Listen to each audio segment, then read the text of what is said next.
Howdy, and welcome.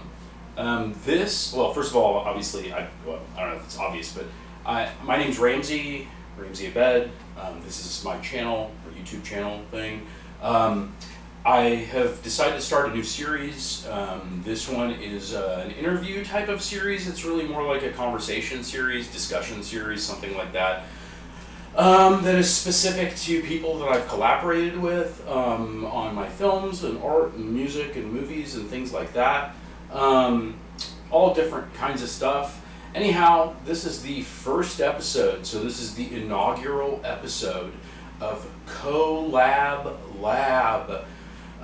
This is episode 1. And in this episode, it is, obviously, will always be me and some other person. In this case, it is me and my incredible, absolutely beautiful, absolutely incredible, absolutely amazing, love of my life, really just an amazing human being. My co-star and the lead actress in our movie Let Love In, which I directed.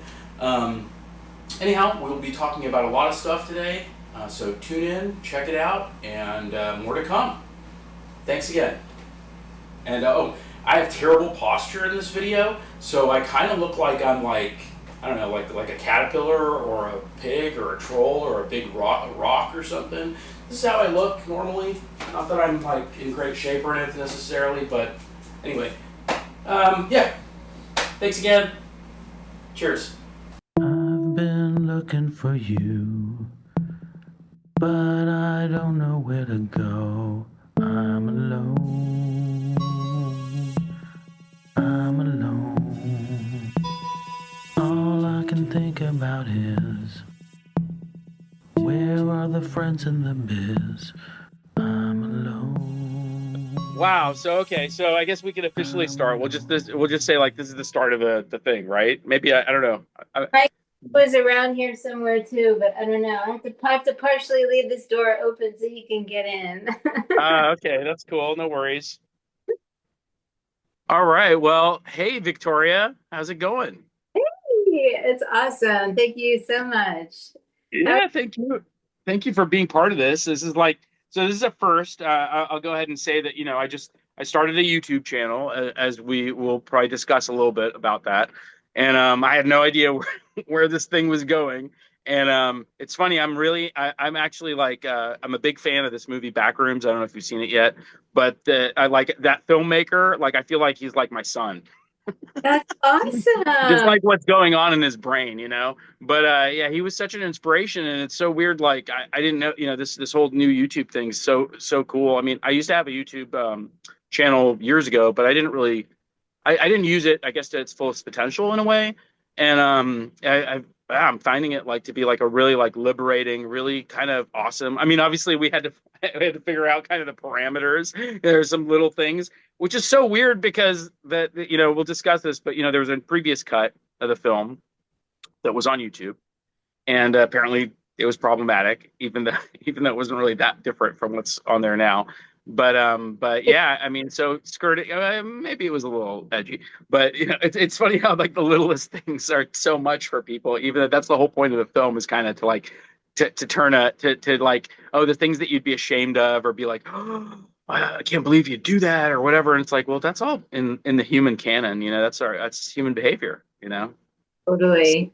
Yeah. So anyway, I was disappointed that the first cut was taken down. But I think that it's great to have a lot of different cuts because, like you said, the smallest thing people will have a strong reaction to. But what is when you took it down and there was another special edition screener, a little more YouTube friendly for those who might have been offended or weren't were surprised about, were surprised about what they were seeing, or felt wait, what am I watching? Or got confused about what it was. And it was just it ended up being a blessing because it got so many more views, from when it uploaded. There were so many more, and because it made people be well, I gotta, I felt like people were let me just watch this, you know what I mean? And then, a couple people had messaged me and was wow, that was so entertaining. It was so experimental. It was was it like a film within a film? And I was like, yeah, totally. And they were like, oh, like colleagues who was a photographer, who I think met you at a networking event, and a Japanese photographer that I'd worked with, Uh-huh. and I was like, yeah, and she was like, yeah, it Oh was yeah, so, yeah, yes, yeah. She's really cool. Yeah. like it was so interesting, and she was like, yeah, I was like, did you get the humor of it and get like the behind the scenes of it and like and then like the primary storyline, but then you get like this backstory of these people and like. And she was like, "Oh, yeah, it's kind of like a film within a film." And I was like, "Yeah." Like, I was like, "Did you kind of get that?" I was like, I just thought it was a really." She's like, "It was so experimental, and it was so." She's like, "It wasn't what I was expecting," and I was like, "I know." And I was like, "Don't you think there's an audience? Like, I feel like there, like this is like you would describe this film as a genre defying like film, like experimental film, and I just feel like there isn't not an audience for this. I just feel like meaning like there's a global audience for this film because there's something for everyone in this film, and it's not like a film you could be like, oh, where you're only gonna like it if you like this kind of work, or you're only gonna like it if you like Ramsey's work, or you're only gonna like it if you like an indie film, or you're only gonna like it if you like Victoria, you're only gonna like it if you like comedy or whatever. Like no, it's like it's such a global there's such a global audience for this. Like there who wouldn't enjoy this film? Yeah. Yeah, no, absolutely. I mean, how did you find, I mean, now it's been years, and this movie was done in such a wild way because like, Clinton, of course, also like kind of helped make this happen, although it was like, my idea, and we kind of collaborated on this whole thing. And then, we kind of wrote this together as we shot it. And, sharing credit is such a cool thing because it really was a collaborative affair. And the thing that's, I think, kind of like would love to talk about, because there was obviously no behind the scenes, there's no whatever, it's just us, and that's part of what gave it that kind of verite feel and style. But maybe we can talk a little bit about that, like, what your expectation was, and how we met. Like, obviously we've known each other for years before that, and like more kind of sideline, like often between other people, but like I bump into you. I remember like a million years ago, one time I bumped into you like outside my apartment. There was a nightclub there that was nearby, and they had like a ladies' night thing, and I think you were performing, and I literally saw like, "What? You're Victoria?" And like never, our lines would never cross creatively, but we knew of each other. Yeah, like you were even doing like a behind the scenes or something, making of a film that was in oh man, it was one of the oh my god, I'm blanking on the filmmaker's name or whatever. We made this epic like group of like 5 films or whatever, and you made this behind you were like on set. I was like, Ramsey, you're like, oh my god, you're like, yeah, I'm making the making of this film. And it was like, oh my god, like Rena was in it, like Rifle. Yeah, Oh my god, it was like everybody in the world was in it, and then you were making yeah, the making of the film. And for some reason, like I'm brain farting in the filmmakers. I was in a couple of his films, and you were also a colleague of his and friends with the producer, and it was like literally I want to say like 20 years we've been running into each other. yeah. It's so cool and like so unique, and Ralph, I mean, and like it was just amazing. it Yeah, was Rolf Konevsky's film, and that's it. Yes, it yeah. was Emmanuel Films where we Oh made yeah, yeah. Yeah. we You made know what? I actually, back to back, and I was in like all 6, I think. It was like this epic yep, thing, like the making of this epic, because there was like a musical in one of them. yep, Like, yep.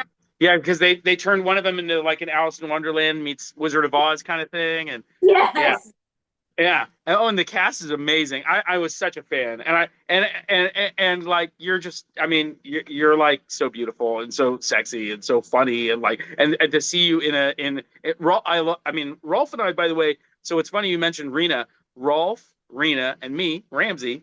We call ourselves the Triple R because we all share we all have a March 5th birthday. that's amazing. Yeah, so we have the same birthday, and And we're I kind of weird. you guys are all friends and have all worked together too, like Yeah, and that connection too. yeah, it's so cool. And so, I mean, and then the thing that's unique about this is that, I mean, I mean, there's so many things, but like obviously the theme, the subject matter, like is very personal to me. But I was like, kind of coming out of this chapter of my life that I mean, still say, like as anybody would discuss, like I'll just go ahead and say it because I mean, obviously the film deals with like adult films and adult entertainment and being a porn star or being an OnlyFans creator or whatever, all those type of things. And like, not that I was necessarily OnlyFans guy or any of that stuff, but it's kind of it sort of is wide open, the style of it, and so that it's very modern because now like I mean, people, Kim Kardashian type people and rappers and all kinds of people now do these like they like there's a crossover between all these things. And I had worked one time with Maitland Ward, for instance, who's like a established actress who then started doing adult films. And another person who was a mutual friend of ours, I'm not going to mention, but like who's been in tons of indie films. And like she actually kind of like, I don't even know like if her name, because what's funny is there might be an influence from me on that because I'm dead serious, because another film, I don't know if you know the story, but I'm not going to, it's kind of a funny thing, but another filmmaker that we both know, I'm not going to say who it is, not Jeffrey Leroy, obviously, but but another filmmaker we worked with on this film years ago, a short film, and on the set, he was like trying to kind of embarrass me, I guess, and he was like, "Oh, Ramzi's disgusting.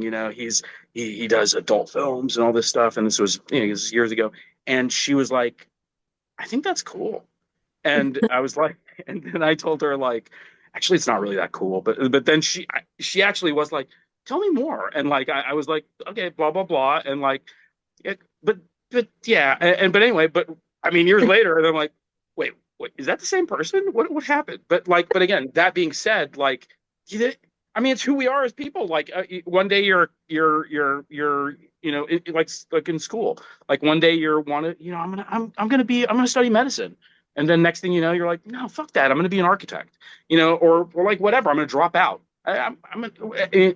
We have choices. Right. So, I had noticed like on Google when my name would come up and stuff would come up and it would say quick facts. And the first thing was like a list of things. And the first thing was like pornographic film actress. And I was like, I am. And at first I was like, oh no. And then I was like, I laughed and I thought that's fucking awesome. Because even though you're not really, because there was like, pornographic film actress, and then it was like model, dancer, songwriter, and like all this stuff that was like correct.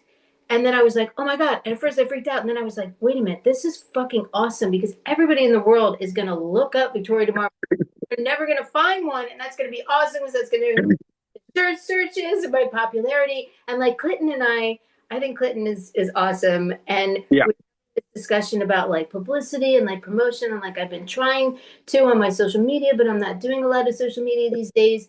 Sure. And we're talking about like the AVN promotion, and he was like, well, Ramsey had submitted it, for promotion of the AVN. And I'm like, that's awesome because and he was like, at first I was like, I don't know, our names being like associated with that, and I was like, are you kidding me? I was like, that fan base, that market, I'm like, that's awesome. I was like, that is awesome. That's where any publicity is good publicity comes in effect. You don't want bad press about things and things to get out if you're sexually molesting children and stuff like that. That's bad press. But any publicity is good publicity if your goal is publicity, to have your name being seen attached to anything. That is the whole point. And I was like, that's fucking awesome. I'm like, he sent a press release. I was like, that's awesome. I was like, because everybody's going to be seeing our names. I was like, that market is fantastic. And I was like, that community is very supportive and very embracive of, like, they're very embracing of film and other performers in general. It's not a like cutthroat like industry with performers in the community like the independent films or the major studio films are. It's a really supportive community. So I was like, people are gonna be like, oh cool, I want to see this, it's experimental, and who are these other people? And it's like, oh, we got some mainstream people here, and like, well, that's awesome, and they may want to see it and then promote it, right? Hey, and I'm just all about support. So that's such a supportive community. So I think the whole element of mixing like genres of that you can be an adult performer and do other things. I don't know how like something that really rubbed me the wrong way is how like being an exotic live performer, like a burlesque dancer, like a stripper, exotic Hmm. dancer, fell into like the quote sex industry. When the whole Hmm. point of doing something like that is to not have sex and to not engage in sexual content. You like in clubs, like you're not even allowed to touch the performers. Like it is very Yeah. erotic entertainment and the fantasy of that visual live in front of you and this woman doing all this stuff and being naked, but you're not engaging in sex with her. And then you go home and you fantasize her about maybe you come in every night, you want to date her. But it's how did it get attached to the sex industry when sex isn't involved at all? It's completely Hmm. 100% entertainment. It's like in many states, it's against the law to even touch the performers, let alone what things are people are doing on the side in the back rooms or whatever, like whatever. Absolutely. Just like the upfront, the whole point of being an exotic live performer on stage or a burlesque dancer and stripper is to not engage in sex, but to be on Hmm. the edge and love. Because burlesque dancing is an art. Like that is a Yeah. serious art form, and like Hmm. pornographic film and material is a necessary product. I mean, look at the market for it. It wouldn't still be around if people didn't want it or it wasn't selling. So I hate I mean, the stigma yeah. people get because an Academy Award winner was a porn performer. God damn it! Like Sylvester I, Stallone. Who doesn't love Sylvester I Stallone? was gonna say Sylvester Stallone. Yeah. And not just Sylvester Stallone, but like I mean, there's the whole story, like Jackie Chan, and then there are people that like, I mean, we don't want.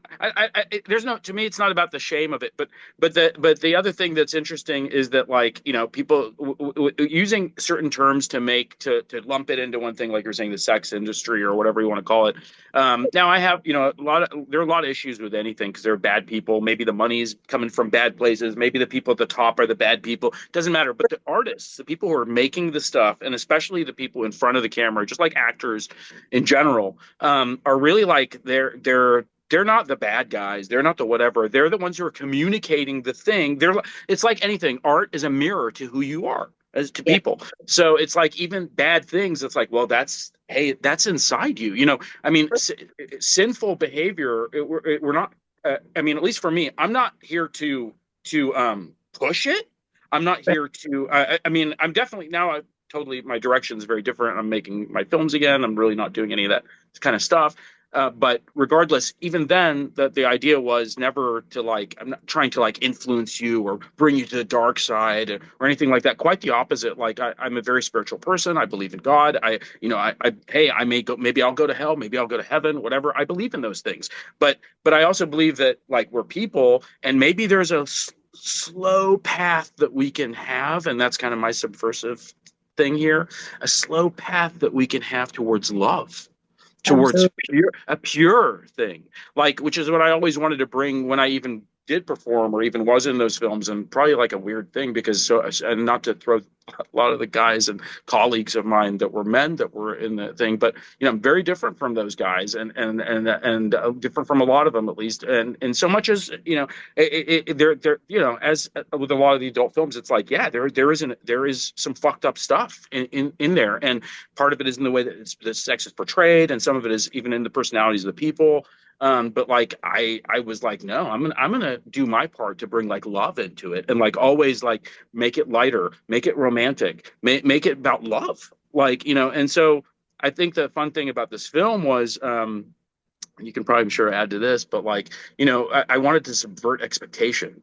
So like from from even though like for instance, yeah, the film the original version of this got taken down on YouTube. That makes it sound like, oh my God, it's like Gaspar Noé's Love or something. It's like, nah, dude, it doesn't have. You're not going to see a oral sex or penetration or anything even close to that in this film.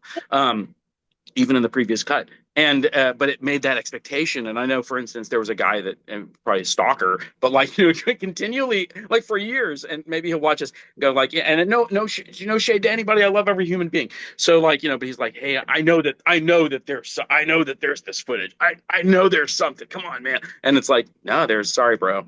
That just never happened. People sending me in direct messages on Instagram asking for the full cut of this film and Yeah, version of this film. Where is it available and where can they get it? They're willing to pay for it. And I'm like, it doesn't exist. yeah, There were two cuts of the film. The first one that was taken down was a little edgier.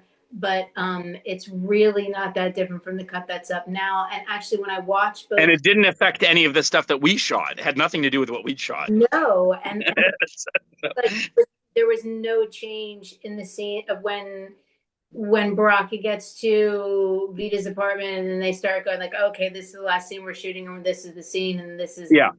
Maria DeMar, and then she's playing this character or whatever, and Clinton's there. And none of that was different. And it was like, well, there was so little that was different. And I was like, well, I'm surprised this hasn't gotten taken down. And the last I looked, I think that there were over 365,000, but it's been a month and there were like over that. So I didn't look today. So it could be closer to 370. And a month for any kind of content, that's a lot. Yeah. Views. Yeah. And I don't know if you saw, because I'm really getting into this YouTube. To go back to the YouTube thing, I'm really getting into it because it's like if you and and I'm not like if somebody's watching this, they're already on my channel, hopefully in some fashion. So I'm not here to promote it to you. You're my friend. I love you. Like I was gonna say what's cool about this channel, and I'm really happy about, is that it's allowing me the opportunity to put so much of my stuff that I like, shorts and weird things and little snippets and Q&As and behind the scenes and whatever I have, and has given me a reason to like also make stuff. I'm not doing this for the money. My account is technically monetized, but like I think I've made like I made like $25 for like because the majority of my content, like the movie, I can't. I think $25 is awesome. Yeah, but not on Let Love In, because what's unique about YouTube, and you probably know this, but like all the stuff that is, if it's flagged, if it's stuff that I have to flag and say like pretty much like most of the movies that I have on YouTube, then you make $0 because they can't monetize it. But I'm like, hey, you know what? That also makes me feel like cool. I don't have to then I could be transparent and be like, hey, Victoria, Clinton, I'm not making $1 right now, but what the fuck is going to happen with this movie eventually? And that's Right. that's what I'm hoping will, whatever and maybe maybe I can pull this off YouTube and it'll be on the Blu-ray or whatever. But like, I have the hopes that somebody like a Vinegar Syndrome or or one of these other Severin, or I don't know. I mean, heck, it could be an adult film company, but it has to be a mainstream release, but like, this is like a movie that I hope that more people see, I think that there just is, I don't see who wouldn't enjoy it. There's a global audience for it. It was incredibly fun to make. And like, I mean, because I've watched several different cuts several times. And I love this scene, like some of the stuff when we were doing like the scene work in my apartment, my old apartment. Yeah. Clinton said that he was at one of the Q&As, one of the screenings, and someone, bless their heart, asked about like the sets and like of this, was that shot in an old like 20s style like building, like where did you get access to that or whatever? And he was like, actually that was the actor's home. And then she was like, oh my God, because she had thought that it was really dressed, and she's like, I love that fits so well in the story and who she was and everything and all that stuff. And he was like, well, that was actually a lot of her stuff and her movies, and that was actually her home, and that was all her work and stuff. And I don't remember what Q&A it was, and she was like, oh, that was really awesome. And I wasn't there, and I just thought that was so cool to hear that, and that someone was like, yeah, that, because also like I love what the scene but prior to that, when you were the actress and you were like, yeah, I don't know if I'm going to see you again. And when she was playing like the dom and was like, go sit in the corner and like worship my feet, and like that scene, and you guys were doing all that work, and then you're. Oh, that's a really funny scene. I love that. And then the director's like, yeah, you can get your checks on your you get your checks or whatever, like a week or whatever, like see you guys or whatever, like cool. And you guys are like, all right, like cool, see you later. And then you're like, oh, I don't know if I'm gonna see you again. And you guys are like hugging, like I like also like that, but like that someone thought that was a set, and like I love that because it looks like it, you know what I mean? And I just thought, yeah.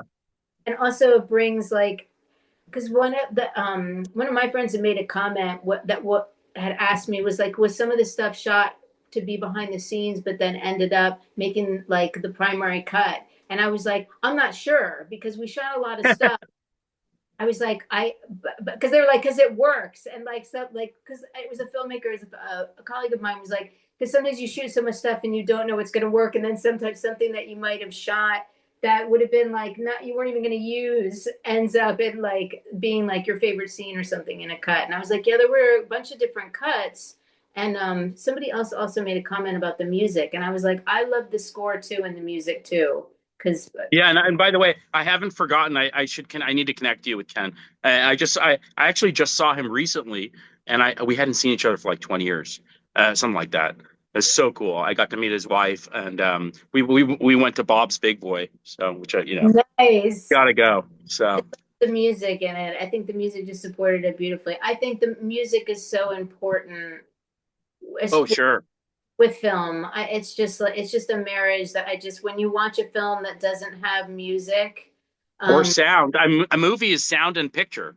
it is so sound sensitive and like because I was just gonna say even if like the colors like a little off, even if the picture's like a little off, if the sound or the music, because then it can you can translate it because it's such a visual medium for art or whatever, and it's in its own little genre of art. And so then anything that's like, because I loved all the visuals and stuff like that in the film. I I love any kind of photography, cinematography aside from the performance aspect and the writing and the directing of a film is like my favorite thing that I appreciate in all. Sure. I just like the cinematography and like the light and the music because I'm a songwriter and whatnot, and I just it's so important. It just like if the picture's a little off, you can go okay, but God, the music without sound, without like even if like the costumes are a little off and the makeup isn't that great and the lighting isn't the greatest or whatever, but the sound and the music will just transcend all of that because Yep. like any kind of mistakes, you're like I worked with Kim Fowley for a long time, and any kind of thing that kind of went off and was kind of just like, it is what it is. You'd be like, well, it's authentic, it's just that's the authenticism of art, and that's what it is, and that's what it just comes out. And sometimes when you're recording something and something comes out, you're like, oh, should we use that? And then like, does it necessarily have to be recorded like 20 times until it's perfect, or is the listener really connecting with the soul of the song, and they don't really care whether you're hitting that perfect or not because they're connecting with the emotion and the story. So I just feel like the music will transcend, and as long as like your sound is good and what you're like watching that, because especially with any like, because like so, a silent film experience is so different. Like the talkies changed everything with movies. Sure, absolutely. 100%. 100%. I mean, even one of my favorite films of all time, and probably my favorite short film, is On Chien Andalou, the Andalusian dog, the Salvador Dali and Luis Buñuel film, which is crazy. But Yeah, like, that's silent. But without that accompaniment, that track, the classical piece that accompanies it that they chose, because it right. has because again, they used it. Why? Because of the timing. The timing. They're still using music because it's the timing of there's the rhythm to the scenes and the performance and all that. So even when the films were silent in people's heads, they're still talking because even then you'd see the plates with the dialogue. Well, that's going on in your head. Once that audio once they were able to make that magnetic, that they had that magnetic strip of audio that did indeed change everything. Everything like and with the silent films you had like you said you had your own dialogue like when you're reading a book like when you pick up a book and you have like the own like story in your head well you're seeing it then you're having the dialogue in front of you so you're having that conversation in your head and what carries your emotion is the music because when Yep. when the talking started that changed everything because then you're hearing the emotion from that line you're not experiencing it in your own head now an actor is giving it to you. Yeah, yeah, absolutely. I mean, really big time. And what's funny is that we were talking about before those little things like, oh, you could say they're imperfections or whatever, but because it's so pure, a lot of times I don't know why, I always go back to the same talking about kind of mentioning the things that influence me, but like, I'm a huge fan of the Sex Pistols. Ah, And I talk about him a lot, and John Lydon's like one of my heroes, and he's incendiary, he's contradictory, he uses cognitive dissonance. You kind of really don't know what the fuck he actually means or wants to say, and he's just there to piss you off. But really, he's not really there to do that at all, and it's all coming from a place of love, and he's just stirring the pot. But when they were doing the Sex Pistols stuff, I mean, really, what made the Sex Pistols so impactful wasn't just that, yeah, they only made one fucking album, and a lot of people say, oh, they were just a boy band because they people lean so much on Malcolm McLaren, Vivienne Westwood, mainly because they themselves originally tried to take so much credit for the band.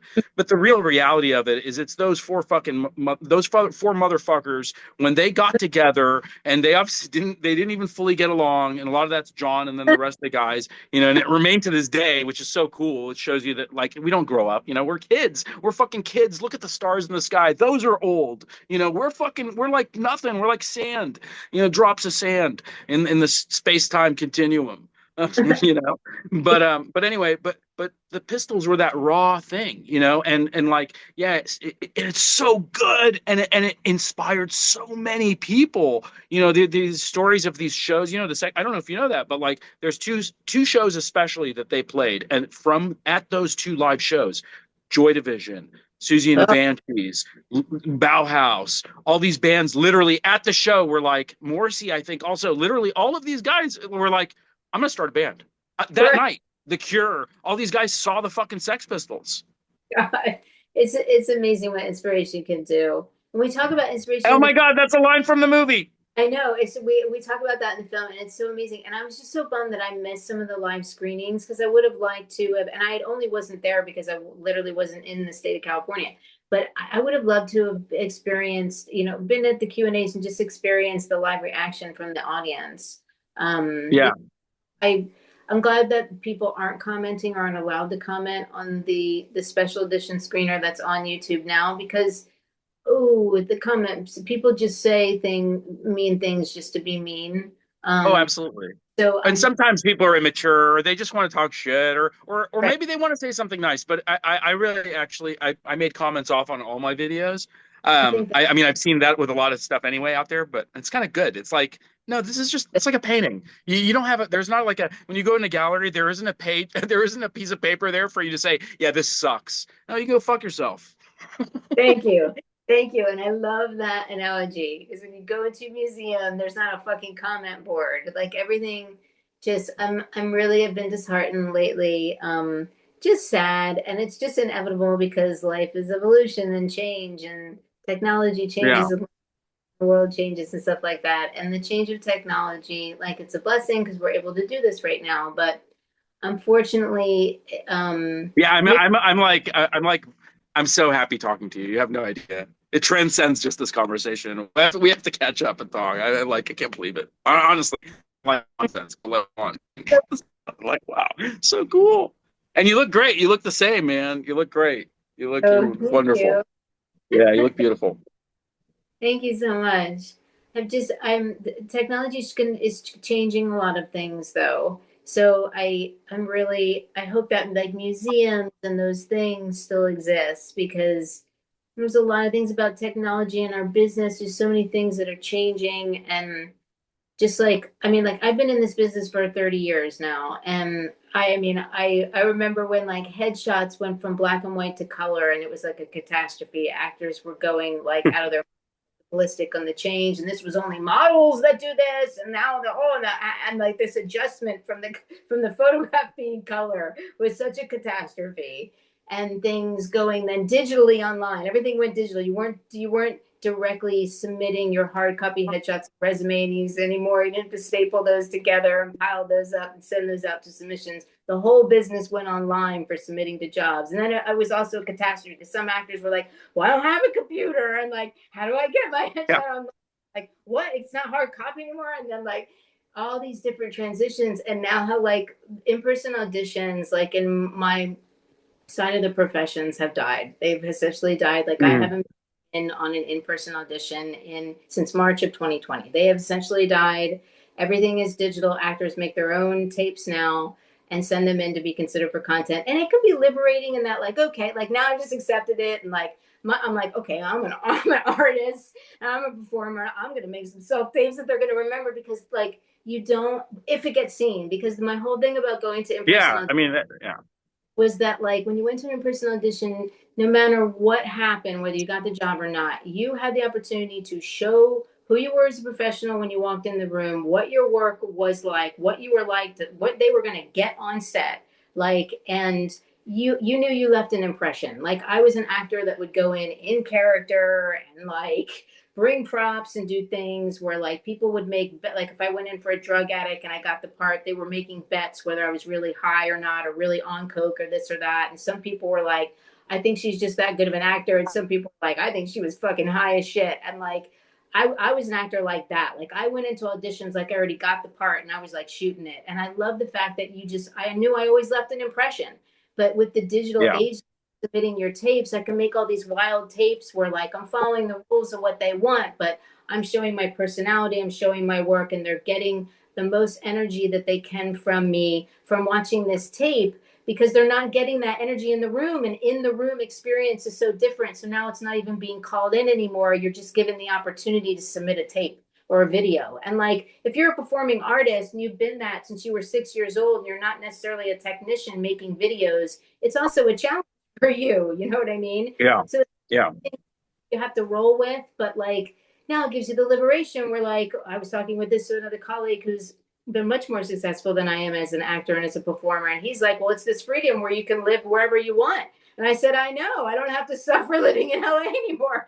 I moved because I only was living in LA because you had, and I moved to LA because you had to go to the auditions. You Yeah, had to go in person to the job interviews to get the role. Well, now you can live yeah, anywhere, show up for the production, yeah, because all facts are done via Zoom now. So it's like yeah. everything's changing. But the thing that bothers me is that the use of artificial intelligence in 25 years is going to eliminate the screen actor. It's I am. I mean, that to go back to me giving praise to that kid, Kane Parsons, who his YouTube's Kane Pixels, by the way, check it out.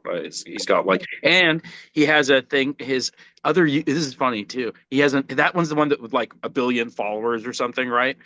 Then he has another one though called Not Kane Pixels, and obviously he's like kind of like me.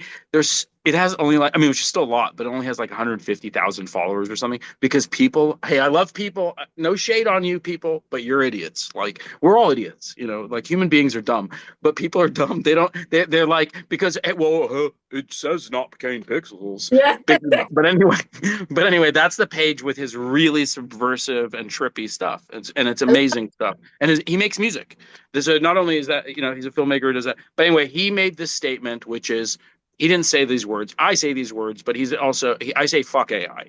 But but you know, I mean, I think AI is inevitable, but the lean that we've had on it, and that's accelerating, is just emblematic of human laziness, human greed, just everything. It allows people to make racist shit on TikTok. It allows people to make fucked up stuff, and like that they shouldn't necessarily.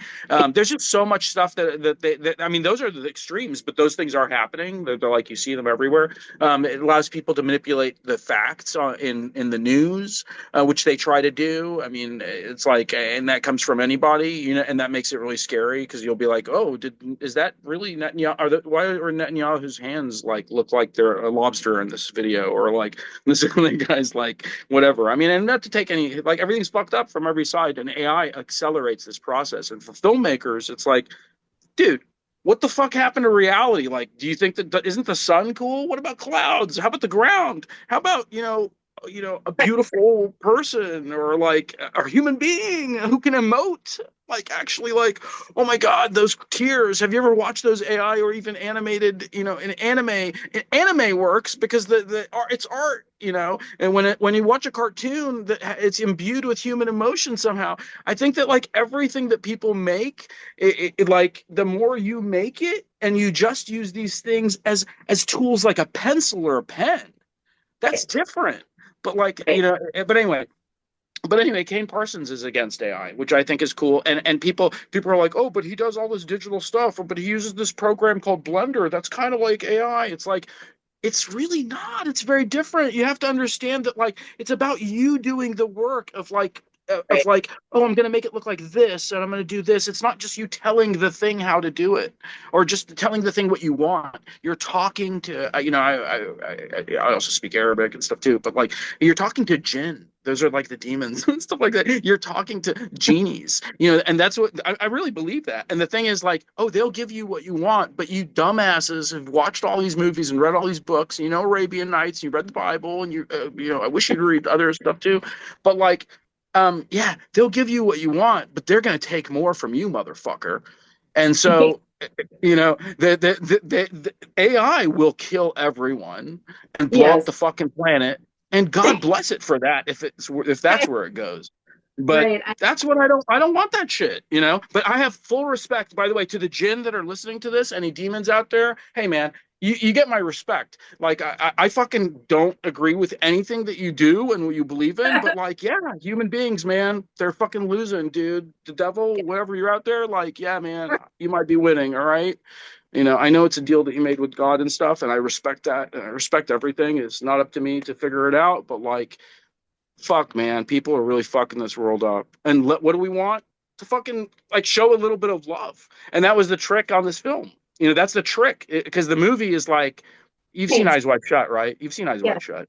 Many times. So Many, many, so Eyes many. Wide Shut doesn't really have that much. I mean, even in the uncensored version, it's not. You're not watching a porno. You're not going to see anything, and you're not actually seeing anything explicit sexually. Even in No. the more explicit version, it's still not. It's still all. You're not. It's still not simulated. Maybe it's not. Maybe they're penetrating, but you don't see any of that stuff, No. regardless. You know what I mean? But the point is, in Eyes Wide Shut, Stanley Kubrick is famous for doing this, and he did this kind of on purpose in the way that they wrote it.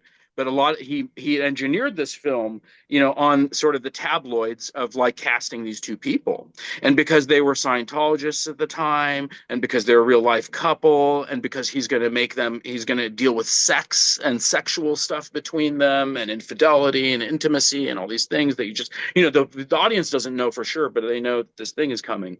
So he even said it. This is the thing, and I've heard this, is that like is like, okay, so everybody's coming to this movie to see Nicole Kidman fucking naked. So so he gives them that in the first shot of the entire film. Right. If you remember that, it's the first shot of the film. Basically, is this shot of her. She takes her dress off or puts it on. I can't remember, whatever. But regardless, it's yeah. So it's like, yeah. So you trick them with that, and that was even in the edgier cut before. That's what that was, and that's what this still is in the beginning. Because you're like, whoa, like, I mean, nothing's happening, but it's like, oh, they're making out or whatever. It's like, whoa, but like, and it's like just the mood of it. You know what I mean? You're like, whoa, but like the original version, there was a little more grabby, I guess, on both parties involved. But regardless, that was the point. The point of that was like, and it was kind of deflating from there. That's a good way to say it. Like, for guys that are watching this movie, this isn't a movie that you're going to get a hard on watching. This is a movie that you start off with a hard on, and it goes away. It goes far, far, far away. But I dated a filmmaker that said his favorite scene in that movie was in the beginning when they were getting ready to go to the party and they're in their restroom and she's sitting on the toilet and he comes in and he's getting some stuff on the sink or whatever and they're having a conversation. He's looking for his wallet. And she's Oh, like, that's the best scene. she's sitting on the toilet and like she's getting up and like rubbing her, like wiping herself, and she's all like on the, literally like sitting on the toilet. You get up, you see her wiping and stuff like that. And I dated a guy at the time who was like, that was my favorite scene in the whole movie. Was just watching Nicole Kidman on the toilet and like wiping herself and getting up off the toilet. The realism of that, and that like that's what Kidman looks like. And when they were smoking together, I actually really liked that scene. I thought they were really good, especially her. That was my favorite scene in the whole movie, is when they get in that fight. It is my favorite scene in the whole movie. Yeah. And to go back to it, yeah, she drops the dress. What was the thing? She's like, push up a little bit. But remember, she just drops. She's just wearing the gown and it just drops. He's been so been so I kitty spoiled. sleep. Do you ever get those churro treats for your kitty? The little churro things that you push They're What? these little long packets, and push the food up, and it's like, Oh, yeah. There, it squeezes out. It's liquidy, kind of. yeah. I was Oh, for they love that stuff. I got some for him and gave him one, and he like freaked out. And then I got a package of four, so I gave him. I was like, "Oh, I'll just give him some treats every once in a while," but he was wanting it and asking for it, so I gave him one a day for 4 days in a row. And now he's freaking addicted, and he wants one every day. Where to buy these? Like every Yeah, week, no. every once in a while. Some of those are amazing. This cat actually got sick, like really sick, because I have so this cat goes outside. It goes out. It's an outside and inside cat. I have a garden. I mean, this place is just wonderful. I'm really lucky, and it's just me. It's a house, and it's I can't even explain it. It's just nuts. But anyway, I'm very happy. Regardless, it's just this little place, and this fucking wonderful cat loves to go outside. And so she goes outside and she comes back in all the time. So she has this kind of a schedule. But the thing is, she's kind of a wild cat. And there's also not really a wild cat at all, but then in that she goes outside, that's all. But there are feral cats that I deal with every once in a while and I love very much, who basically live here. And so they're my cats. There are only a couple of them. And they're wonderful. And regardless anyway, but I was going to say that when something happened at one point, and I don't know what happened. She must have, I knew that I've had cats my whole life. And I'm like, and just kind of with any animal, I'd like to say that I'm sort of empathic, and it's not even like a fucking bragging thing. Like I think I'm a super crazy, powerful, intuitive empath and shit like that. But it's like, yeah, whatever. That's the end of that. But with animals, especially, like really, I vibe with them, kind of like Dr. Doolittle. And she anyway, I also share my birthday with Rex Harrison. So he played Dr. Doolittle. Yeah. So My along with, there's another R, along with Rolf and Rena. yeah, I Yeah. don't know. But also we share our birthday with Pasolini. Oh, That's wow. crazy. That's some edgy shit. Yeah. Solo. That's awesome. I prefer the company of animals Mhm. to human beings, most human beings, Yeah, unfortunately. unfortunately. And I'm like working on like buying a home and adopting a couple more animals. I have this dream of my life to be able to buy a home that I freaking own. And I have like a kitten and adopt a puppy. And then I have this dream of going to the shelter and adopting the oldest cat and the oldest dog that they have. Like, I don't care the breed, the gender, whatever. Yeah. Taking care of my animals and like making art. It's like my Yeah, well then yeah, we should talk. Because that's what's going on here, basically. That really is. I mean, that is what's going on. Because this cat actually is a cat that is not only not only would I say it's a rescue cat, but it's a cat that found me. It's oh, I very love unique because it's a cat that was actually even missing, right? Then it was it. found, it went back, and then it escaped again. And there's a reason for that. And I know that because this cat loves me so much that, they were just no shade on you people because they live around here, but they obviously were terrible to her. But uh Oh, but yeah, so she's amazing, and she's the raddest. And the cats in the yard. I mean, I have a cat thing. But anyway, what I was gonna say about that food that you're talking about. Hey, I don't know, YouTube viewers, is this interesting to you? It is to us.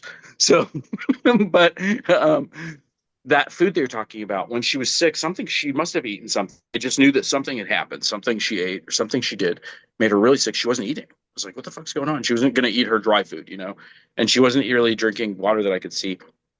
And mhm. so I got her that. This is a long time ago now, by the way, long time ago, long time, like at least a year ago.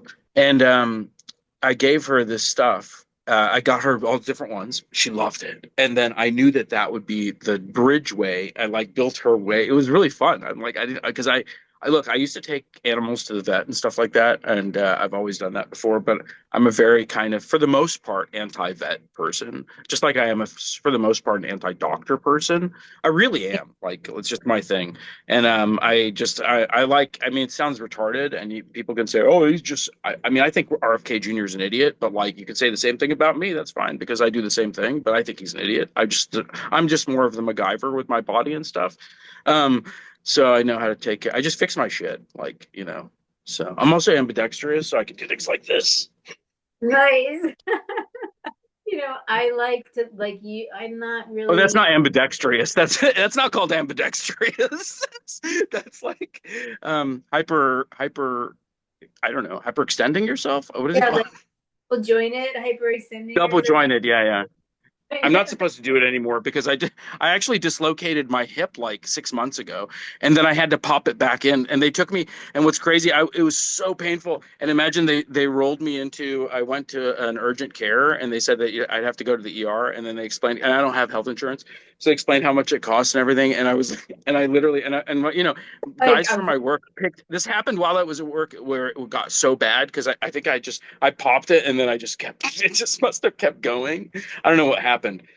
But yeah, I basically had to force pop it back in or something. I moved it back in, and but anyway, but imagine that it was that day, and like I was like in tears, and they were lifting me. I couldn't walk, and then I was in a wheelchair, and then when she told me that, I said, it's like a decision in your head.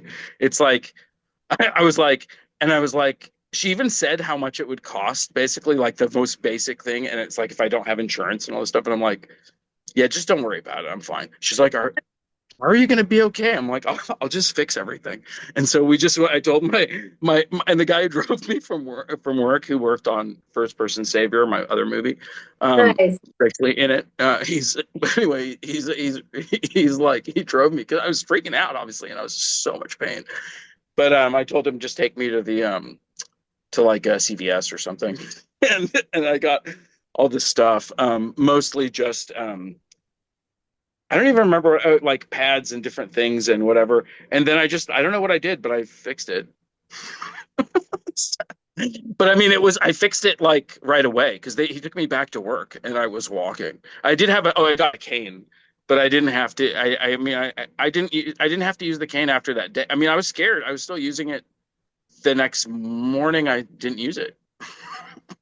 Oh my. But it was like, but anyway, but still, when I came back to work like only an hour, it was like, when I took off, like seriously, the people at work are all like, dude, are we going to ever see Ramsey again? He's going to be a cripple. Like, I'm not joking. Like, this is fucking hardcore.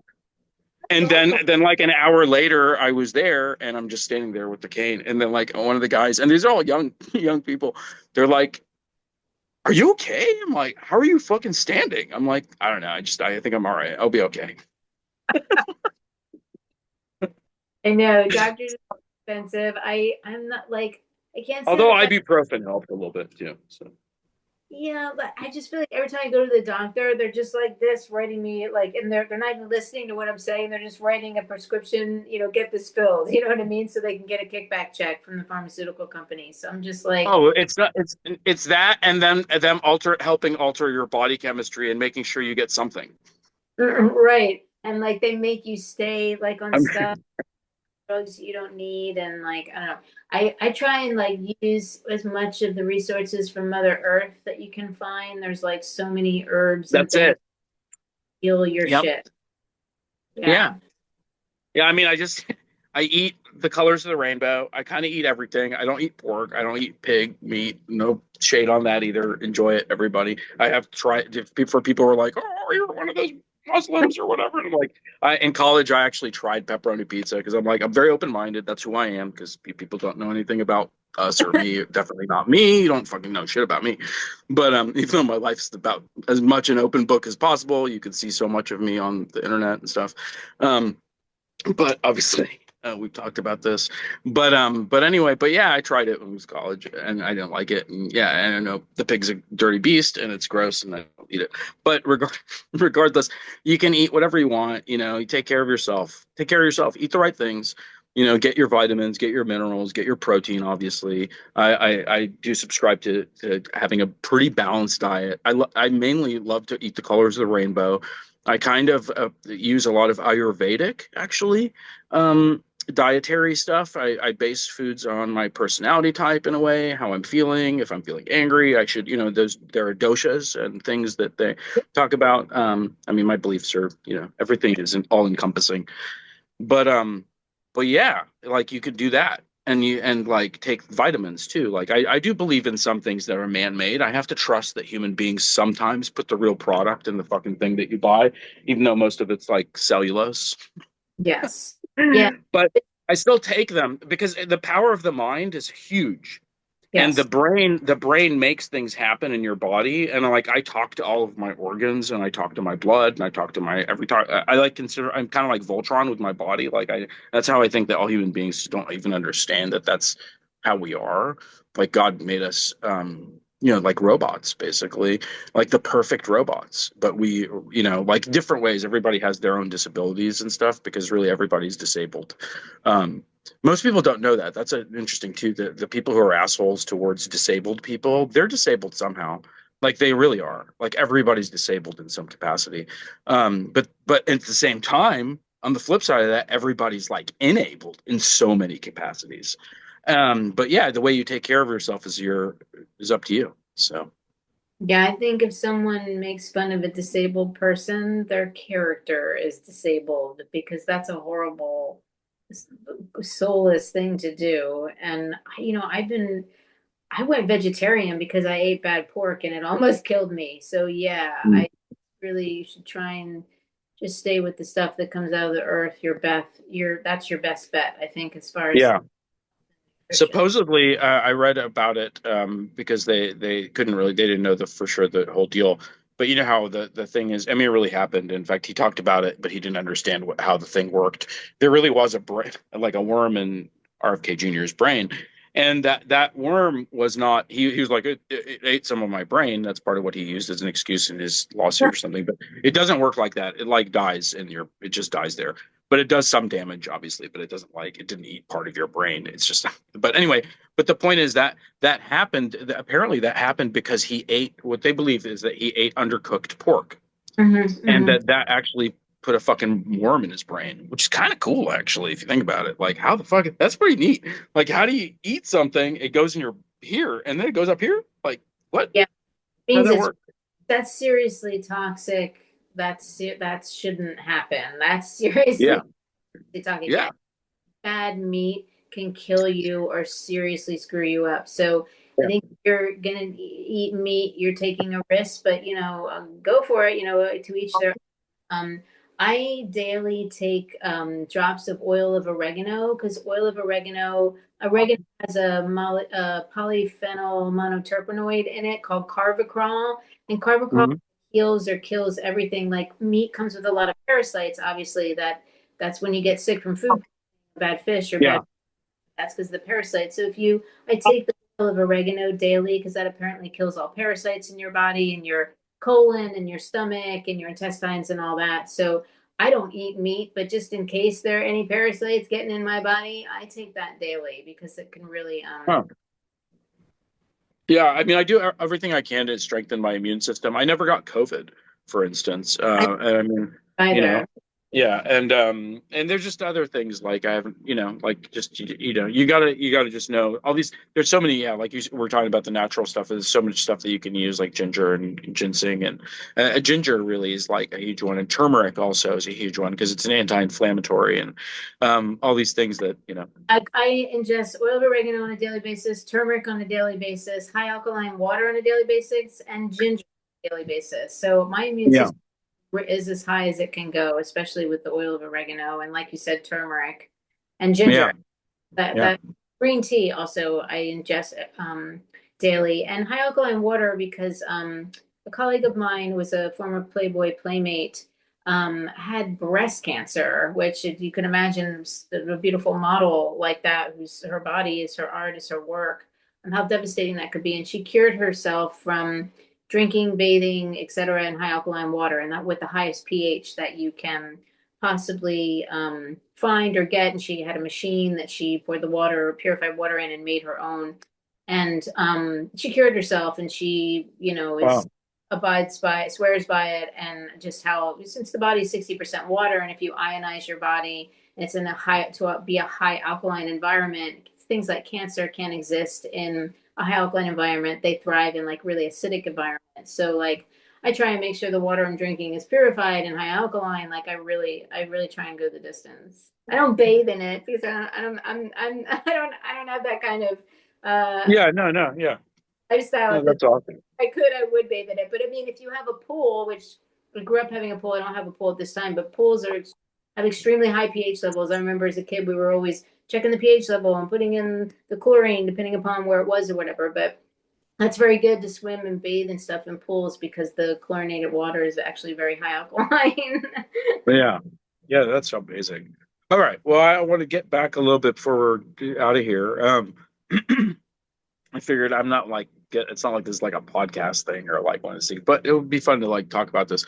Um, prior to it, like, or even like, I don't know, like a little bit, or just curious, like, in doing this film, like, or just even mentally, like, what were you thinking about? Like, what were your, like, did you have, not so much about expectations, really the pre stuff. Like, did you kind of sort of even like, even if it was like the day before, like, or on set, like, what was your kind of research and like an idea, like towards not just your approach, because you really played yourself in a way, like, or a hyper real version of yourself, but or fictionalized kind of version of yourself, but like, about about like the scenario, or about Brock Doom, or about like, like adult movies, or maybe like because the theme of the scene was sort of like one of these things that people would shoot for like their OnlyFans, or Right. for like, one of these sites or something where people put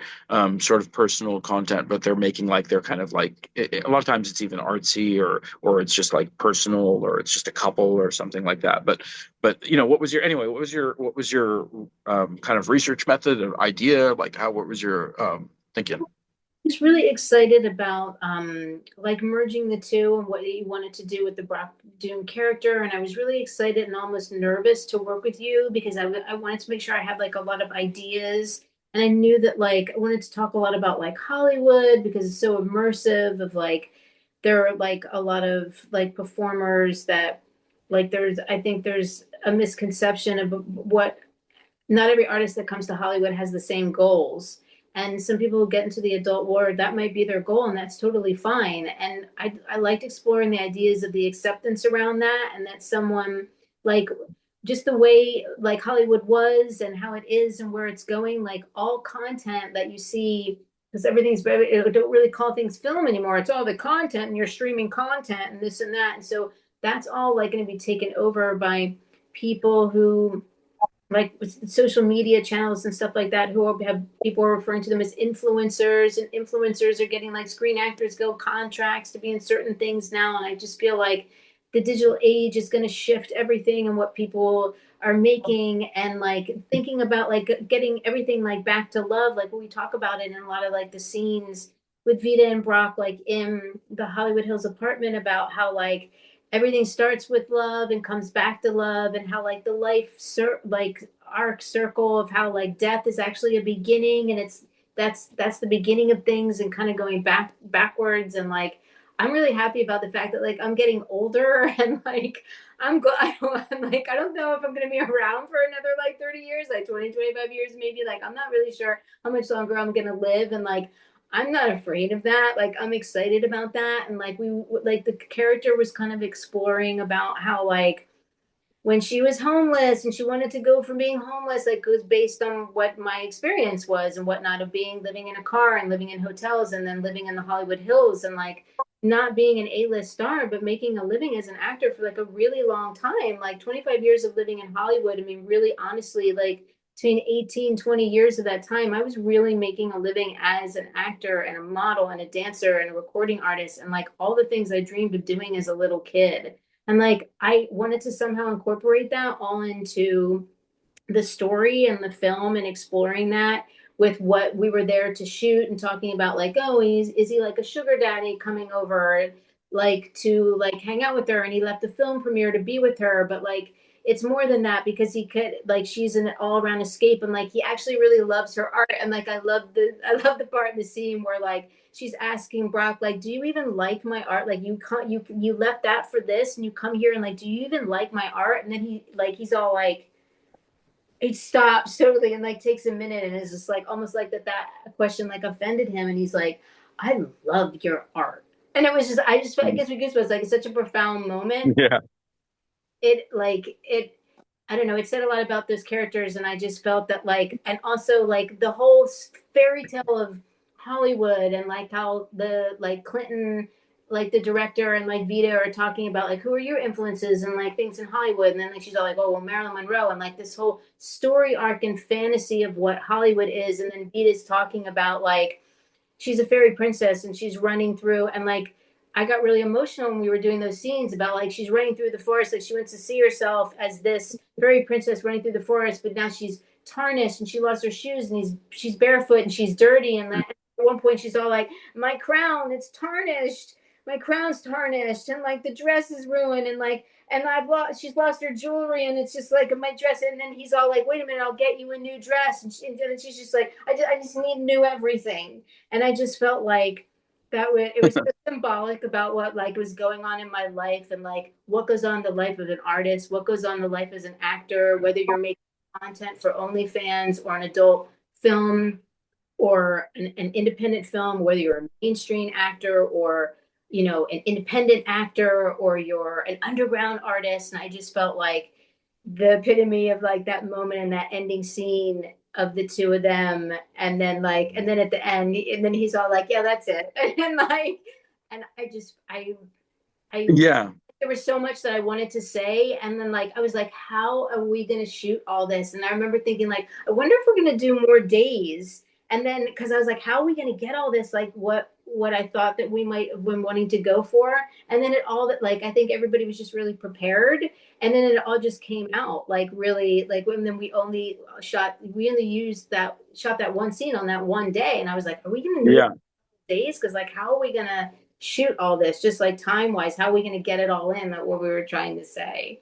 Oh yeah, no, it was amazing how quickly and how smoothly everything went, and just how just, yeah, natural it all flowed. But it was so cool because in many ways we were shooting, the film was really chaptered in a way, but like, what you're talking about is like the scene, the scene that we were shooting within the film, Right. as the characters that we're portraying Right. within the movie, the characters that we're portraying as the characters of those characters. I mean, or not that, you know what I mean? Like we there's that whole thing where, we're kind of like, obviously you're talking about real stuff. Like a lot of pretty much everything that we're talking about is actually like real, like, but we're like, it's like an introduction, to who we are. But like, this obviously very nuanced and kind of theatrical, interplay. And then like Clinton's like, okay, let's shoot this. Let's shoot this.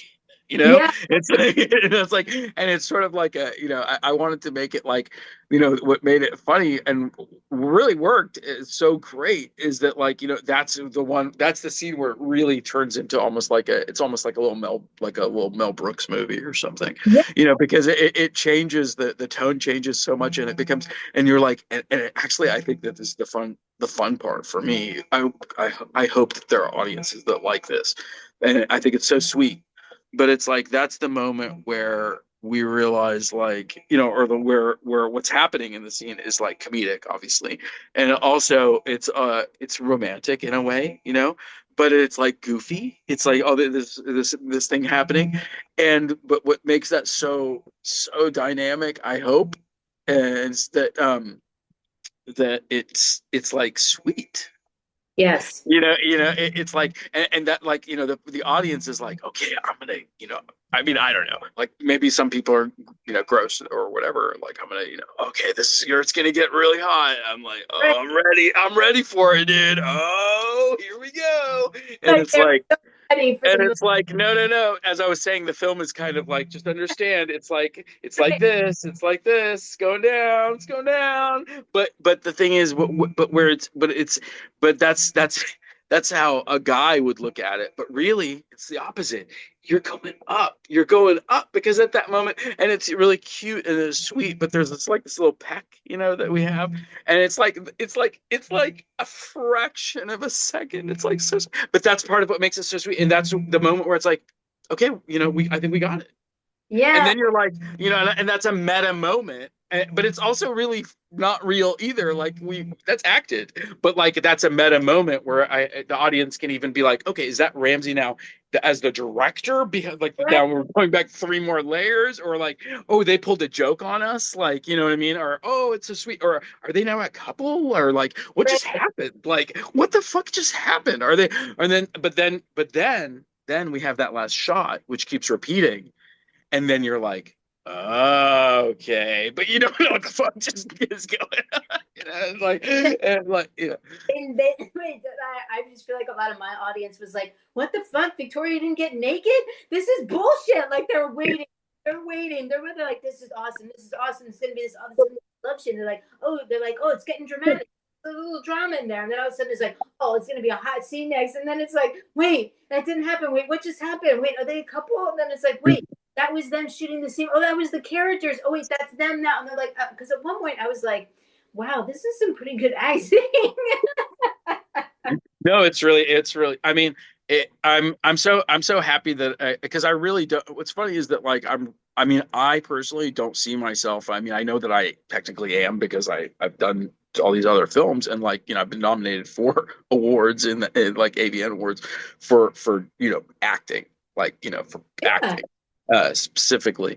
Although there was one for really funny VR scene that I was in with a couple of people, with a couple of girls that were really funny. It's funny. That's comedic. Also, again, it's all funny. But like I never really thought of myself as being an actor, whether it's serious or not. But like that actually, that what's funny is a lot of that stuff, aside from like my little cameos in some of the indie films that I've done, or some of my friends' films that I've made cameos in.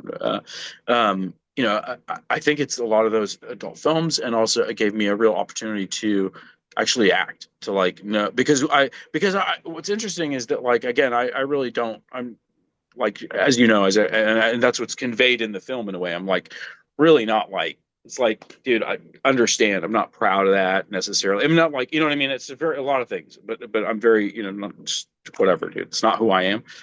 But regardless, it's like, it's like I am happy that the stuff that I got to do was the stuff where like joke where they're like shooting on Alexas, and they're like on a dolly and like doing multiple takes, and or whatever. In some cases that was how they're shooting. Other cases it was similar still. It's like all like stuff where like are having to really act. And in fact, all of that stuff, a lot of that stuff I was in, it's like it's really an acting performance. I mean, the stuff I did for Shoplifter, it's like that's probably the stuff that like billions of people have watched. It's like that is like so not who I am, but like I imbued that with comedy, and like in fact they had. In fact, the company who made it, like, I think they didn't want me, like, because they were after the first thing, because they're like, dude, this guy isn't giving the same, like they're it's supposed to be kind of whatever, like I don't know. The spirit was different, let's just say, and I gave it like a different kind of spirit. Like it's Mhm. sweeter, funnier. It still does the same stuff. It's still like whatever, like whoa, but like, but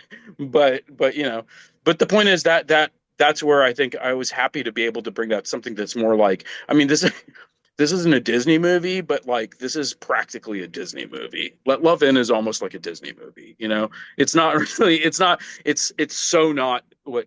That's kind of where I wanted to go, because I think we're almost out of time. But like, isn't it? You know what I mean? It's really a sweet movie. It's a very innocent film, and I think it's sort of like, yeah, a return to innocence. And it is, and just like and I like the whole theme of that, like if you like just let love in, let bring acceptance, let the judgment go. Like everyone comes to Hollywood or has an expectation in Hollywood, and they're driven by the love of the idea of their future, the love of filmmaking, the love of art. Even if it's the love of adult film, and they want to be the biggest porn star in the world, fantastic. They're coming for love, and we're all connected through love. Like the trees, the bees, the animals, the humans, everything that isn't, man-made is really connected through love. And like everyone comes to Hollywood, and there might be a lot of tragic stories and tragic endings, but it's everyone came there with love and love in their hearts. And the part of their dream was love. And I think that is really well, I hope that the audience get that theme is really well explored in this film, that like no matter what side of the camera you're on or what side of the business that you're on, that like it's love is not only just inspiration, but it's a driving force in art. Like, is like a love, and like even if your heart's been broken, a lot of tragic stories that are fantastic, and fantastic love stories, and fantastic books and films that are made from tragic stories because they had so much love and then they lost that love. And that love became so heartbroken because they loved so much. So I think that I think people met because some people were like, oh, I get, some people didn't get the title, and then a couple of my colleagues were like, oh, I totally get it, man. And I was like, good. Well, I mean, actually, the way you just said that, if a person wants to interpret it that way, it also has that kind of feeling. Right. Where it's like, okay, but I mean, but even if you interpret it in a physical sense, where it's like let love in, it's Right. like let's say that's how you interpret it. Although that's not necessarily how it's really is just let love like into your heart. But even so, that's what I'm talking about. Love, like not like, okay, going back to that whole, to end it with the whole thing about adult films, and one of the things that is absolutely like just evil and just bad or whatever, is, I mean, like, it's a lot of hate fucking. Yes. And that stuff is the stuff that I mean, there's so many things I'm diametrically opposed to, but like that is something I really am diametrically opposed to. And so yeah, like none of that, man. None of that, bro. Let love in, man. You gotta let love in. Yeah. And that's how you do it. You gotta let love in. Yeah. Yeah. Be very destructive. Hate fucking's bad. Like, I'm really against like, Just hate in general. It does nothing when you destroy, like if, okay, little kids, like I used to, remember little kids who break their toys and stuff. Once you yes. break it, you can't fucking fix it, you dumbass. Yeah, all that, like, yeah, and just That like goes for grown-ups too. yeah, like people like the when people do violence on themselves and like they punch a wall and then they break their hand, it's like, oh man, you did that to yourself. Like, just Yeah. let, what let, we put out what we put out there in a way is always a reflection of ourselves. And then the people who do these things that are actually literal violent acts and stuff, they don't understand that, like, it's just like with war and other things from any side. It's like when you, and especially from aggressors and stuff, but like when you hurt another human being, you are hurting yourself. no. You are hurting your fucking brother and sister, because no matter what, our DNA is linked, and some people it's even more linked.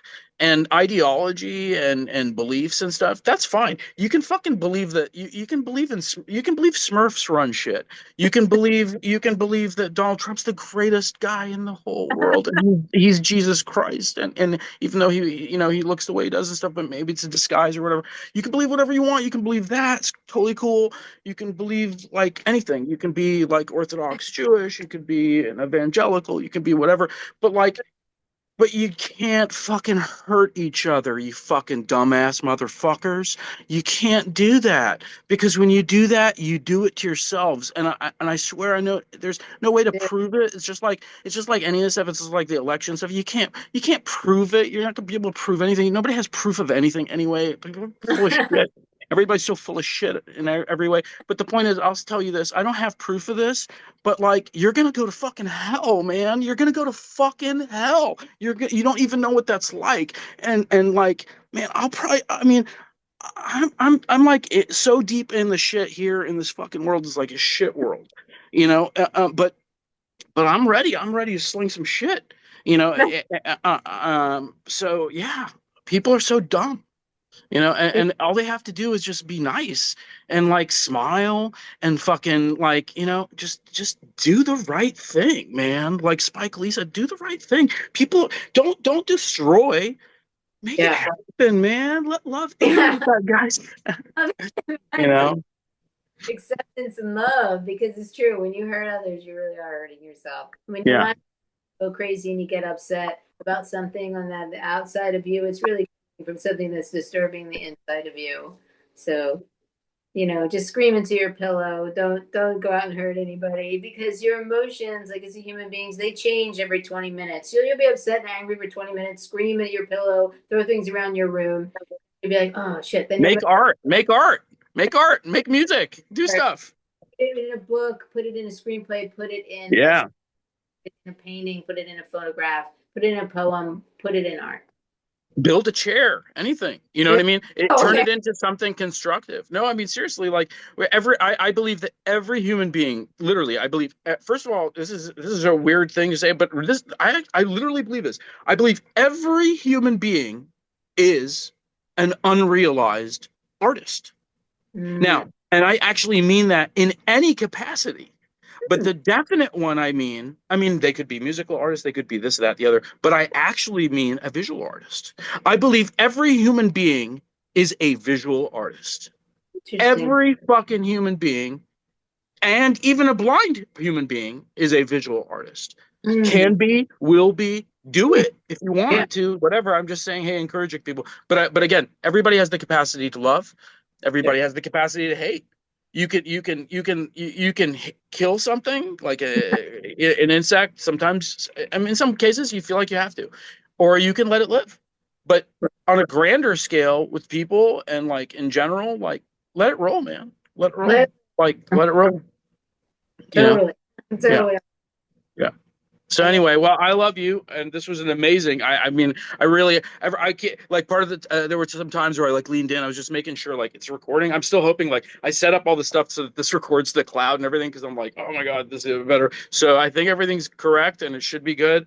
And like, I'm so happy, and I'll talk to you soon. And yeah, let's hope more people see this, and let's see what happens. And maybe we'll collaborate again, which I really hope. And I hope to see you again. And I wish you all the best. Thank you. I would love to. I would love to collaborate in the future on whatever. Like, let's make art. Thank you so much for the opportunity to be a part of this film. Congratulations on all success. This is just the beginning. And let love in, baby. It's great to see you. I can't wait for. Thank you. All right. Take care now.